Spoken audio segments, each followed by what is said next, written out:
Hello, ka-channel. Sophie Samper Vlog. Anyway guys, today's video is nandito ako sa aming Leyco. Magbabayad ako sa aking bill. So ang ibig sabihin ng Leyco, Leyte Electric Company. So ito yan guys, malawak at saka maraming magbabayad ngayon. Kasi nga ang dami nakatambay ng mga motor. Ayan, hanggang doon. Dati yung ganyan diyan, ano yan nila, kantin nila yan. Tapos baka nalugi, hindi na sila pero open pa rin siya. Iwan ko anong tinatinda na diyan. So ito siya guys, hanggang dulo doon.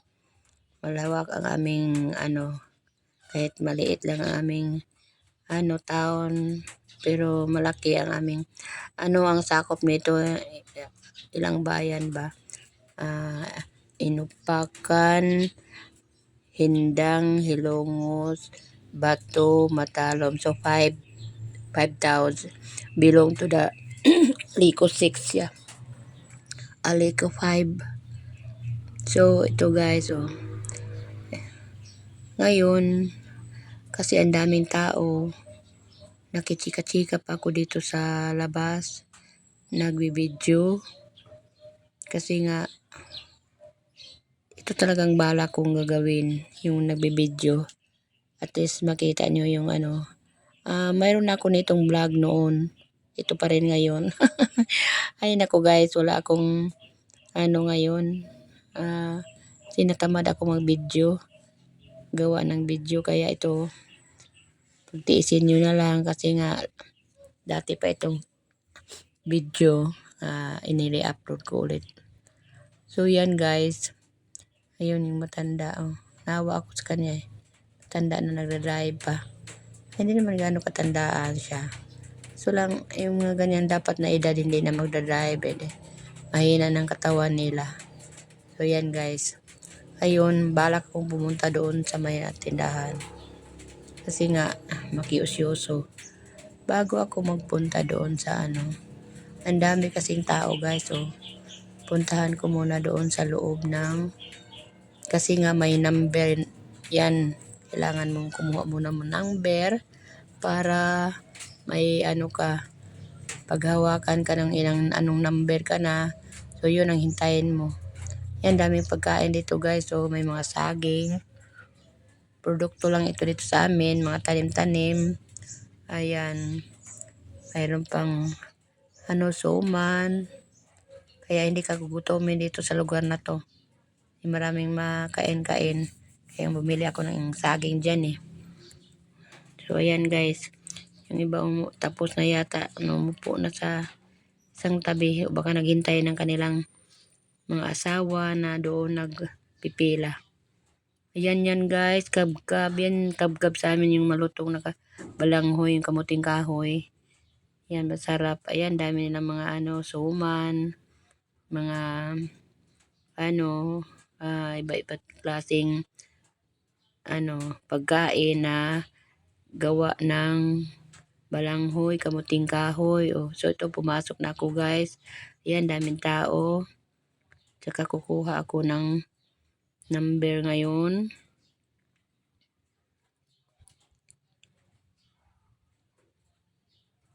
Ayan, nilipat-lipat ko kung ano bang number ng andyan ngayon sa kanilang TV na monitor. Ayan. So malayo pa yung sa akin. So ngayon guys, doon na naman ako sa labas. Kasi nga dito malayo pa yung number ko. Ayan.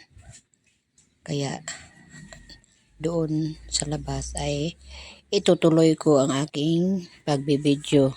Kasi nga hindi naman pwedeng maka-stay ako dito sa loob habang hindi pa yung number ko.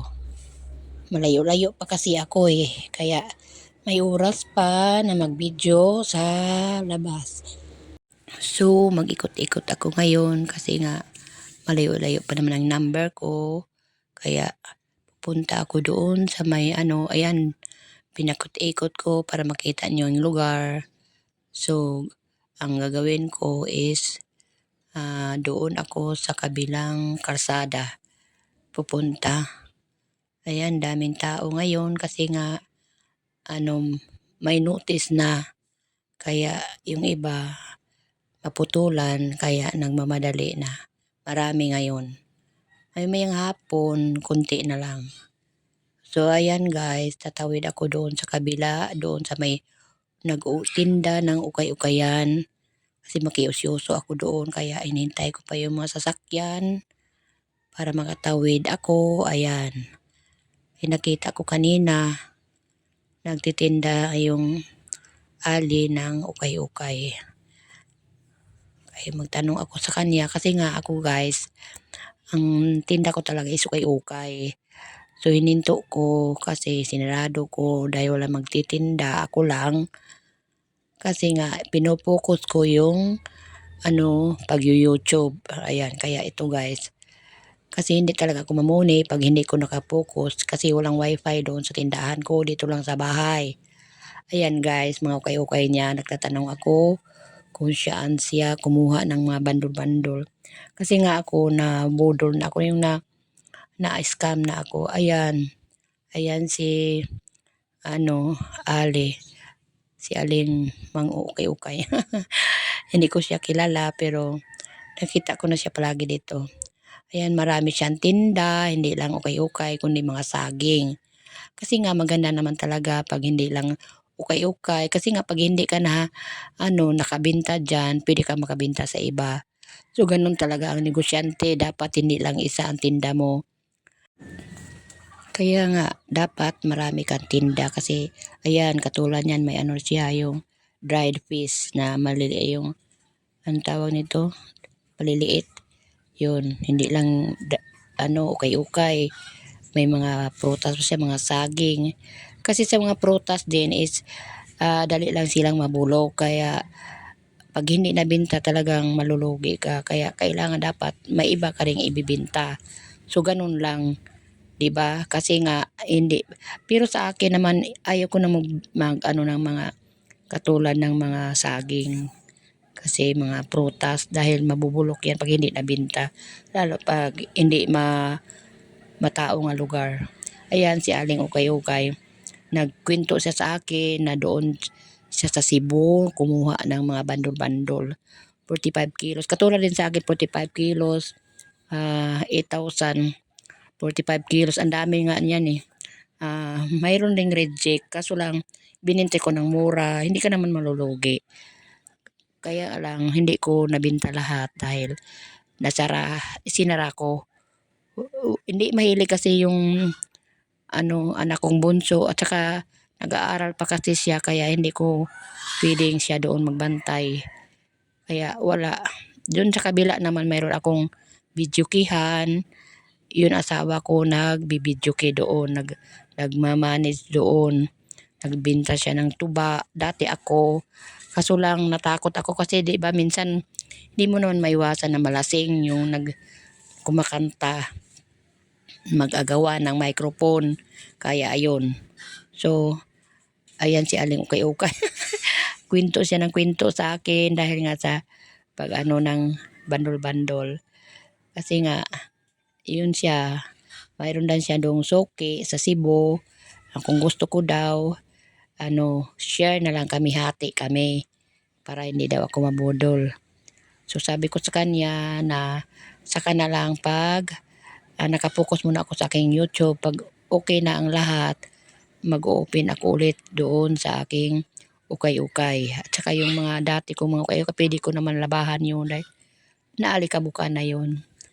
Dami niyang mga baby dress, yung kids dress ba? Yung pangbata na damit, ayan. Yung gusto ko yung mga dress ng Korean dress, ayun. Usong-uso kasi dito sa amin yung Korean dress. Kaso lang may kamahalan yun, yung bundle na may kamahalan. Dahil nga may class yan eh, class A, class B. Yung class A na yun, maganda talaga. Perfect talaga. At saka hindi pa yun, parang may tatak pa siya. Yung mga, kunwari, di ba sa ibang bansa pag lumipat sila kasi yung ate ko sa Amerika, Pag lumipat sa sila ibang apartment, yung mga dati nilang mga gamit, katulad nung may bago silang bili, tapos nakatatak pa yun. Pag lumipat sila, kailangan mo talagang i-disposal yung kaya yung ibang mga ukay-ukay is ano talaga, bago, hindi pa nagamit, yun nga, ano na. So ngayon guys, yun ang class A, mahal yun. Yun ang gusto kong bibili na bundle.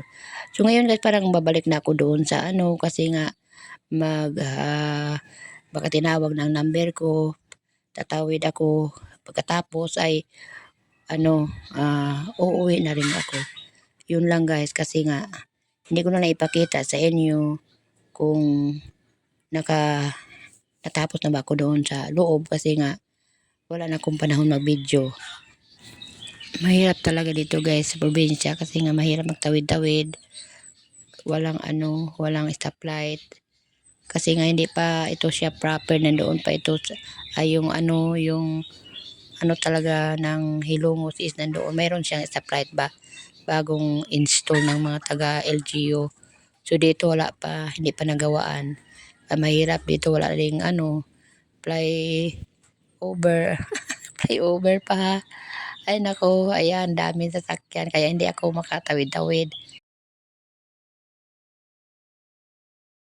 A few moments later. O ayan guys, umuwi na ako. Nakasakay na ako ng sidecar. Ito yung Barangay Liberty na malapit na rin sa aming barangay. So dito ako nagbibideo sa Barangay Liberty. Saka malapit na rin ako sa may Umayan. Yung bago makarating sa aming barangay is maraming doon, mga palayan. Yun ang kinabubuhay sa aming yung may mga malalaking lupain, mga may lamakan. Yun, may maraming palay.